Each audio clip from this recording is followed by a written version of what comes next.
মশার কয়েল থেকে শুরু করে সাবান, ধূপকাঠি, কাঠ, প্লেট, পুতুল ইত্যাদি নানা সামগ্রী তৈরি করে অনন্য নজির স্থাপন করল সোনামুড়া মহকুমার চন্দনমুড়া কৃষ্ণকুমার দ্বাদশ শ্রেণী বিদ্যালয়ের ছাত্রছাত্রীরা।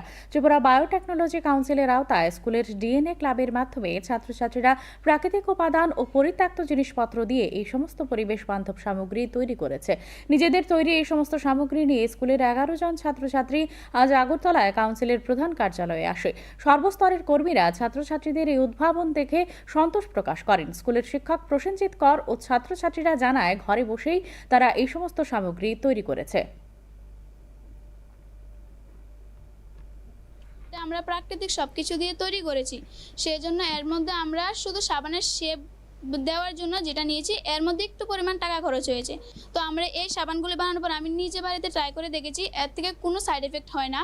আর এই সাবান আমি মনে করি অনেক কম দামে বিক্রি করা যাবে। আর ধূপকাঠিটা সেটা আমরা কিনতে গেলে একটা 10 টাকার ধূপকাঠির প্যাকেটে 11টা ধূপকাঠি থাকে। তো আমরা যদি বাড়িতে বানাই তার মধ্যে কোনো খরচ লাগছে না, শুধু আমাদের কাঠগাম পাউডারটা কিনতে হচ্ছে। আমরা বাড়ি ঘরে যে মসকিটো রিপেলেন্টগুলো ইউজ করি, এগুলো টোটালি রাসায়নিক পদার্থ দ্বারা তৈরি থাকে। তো এটা আমরা ন্যাচারালি তৈরি করেছি। এটা ইউজ করার পরে বাড়ি ঘরে মানে কোনো রকম বাচ্চা হোক বা বয়স্ক লোক হোক,